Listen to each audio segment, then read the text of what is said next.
नमस्कार दोस्तों और मेरे प्यारे साथियों। आज मैं आपके सामने एक गंभीर स्वास्थ्य समस्या पार्किंसन रोग पर अपने विचार व्यक्त करने जा रही हूँ। पार्किंसन रोग एक न्यूरोलॉजिकल विकार है जो मुख्य रूप से हमारे मस्तिष्क के डोपामिन नामक रसायन के असंतुलन के कारण होते हैं। यह रोग धीरे धीरे प्रगति करता है और सामान्यतः 60 वर्ष से अधिक आयु के लोगों को अधिक देखा जाता है, परंतु यह किसी भी उम्र में हो सकता है। इस रोग की पहचान और इसके मुख्य लक्षणों इस प्रकार है। कंपकपी ट्रेमर, हाथ पैर में शरीर में कंपकपी रहना, कांपना, गतिशीलता में कमी, स्लोनेस ऑफ मूवमेंट, रोज़मर्रा के काम जैसे लिखना, खाना या चलना धीमी पड़ जाना, असंतुलन में समस्या जैसे शरीर बैलेंस डिसऑर्डर, संतुलन में समस्या, चलते समय बार बार गिरने का डर, मांसपेशियों में अकड़न, स्टिफनेस, हाथ पैर ठीक से ना मुड़ पाना। इन शारीरिक लक्षणों के अलावा रोगी को नींद में कठिनाई, अवसाद, याददाश्त की समस्या और बोलने में परेशानी भी हो सकती है।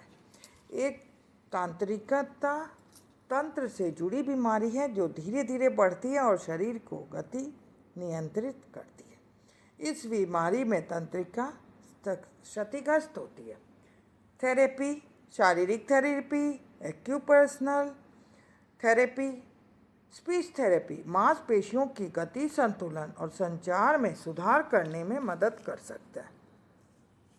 जीवन शैली में बदलाव, कुछ स्वस्थ शरीर आहार पे निर्भर करता है, जैसे आयरन युक्त खाद्य पदार्थ लक्षणों को प्रबंधित करने में मदद कर सकता है। मालिश जैसे वैकल्पिक चिकित्साएं कंपन और अकड़न जैसी लक्षणों में राहत दिला सकती है। मस्तिष्क की तांत्रिकता कोशिकाएं डोपामिन नामक एक शारीरिक रसायन की पर्याप्त उत्पादन नहीं कर पाती। फिटनेस दिनचर्या बनाना अच्छी जिंदगी जीने की कुंजी है। अगर रेगुलर एक्सरसाइज और अच्छे आहार, बैलेंस डाइट ले तो उससे फिटनेस भी रहता है। फिटनेस दिनचर्या बनाना अच्छी ज़िंदगी जीने की कुंजी है। पार्किंसन कई विटामिनों की कमी से भी जोड़ा गया है, जिसमें विटामिन B12 सबसे प्रमुख है। अक्सर इसी जांच विशेष रूप से इंट्राजेनुक पार्किंसन के व्यक्ति को स्वतंत्रता लगभग पूरी तरह समाप्त हो जाती है। पार्किंसन में रोगी को हमेशा एक सहायक की जरूरत पड़ती है और वह सहायक दिन रात उसके साथ रहना जरूरी हो जाता है, क्योंकि कहीं भी गिरने का डर है, कपकपाने का डर है। मानसिक रूप से वह इंसान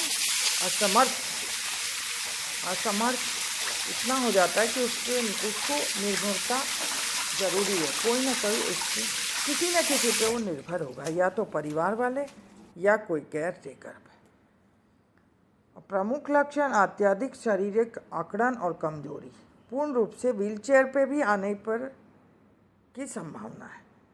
बिस्तर से जुड़े रहना, कई एक बार पार्किंसन में बिस्तर से जुड़े रहते, दैनिक कार्यों के लिए 24 घंटा देखभाल के लिए किसी को रखना पड़ता है। पार्किंसन रोग को अभी तक कोई स्थायी इलाज नहीं है, लेकिन दवाओं, फिजियोथेरेपी, नियमित व्यायाम और सही खान पान से इसकी गति को धीमा किया जा सकता है।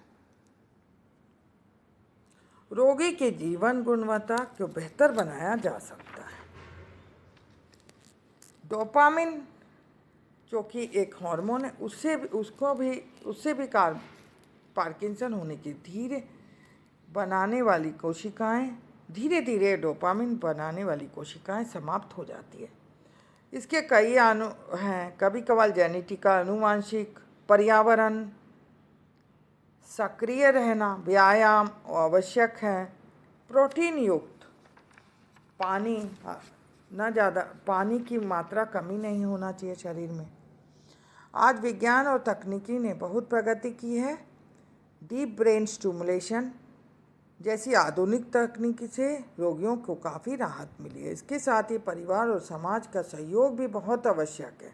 हमें ये याद रखना चाहिए, ये एक रोग केवल शरीर का नहीं बल्कि मन को प्रभावित करता है। इसलिए रोगी के साथ धैर्य, संवेदनशील और सहयोग का व्यवहार करना चाहिए। पार्किंसन हमें सिखाता है कि स्वास्थ्य बड़ी पूंजी है। यह व्यायाम करें, संतुलित आहार लें और सकारात्मक सोच अपनाएं। न केवल इस रोग बल्कि अन्य बीमारियों से भी बचा जा सकता है।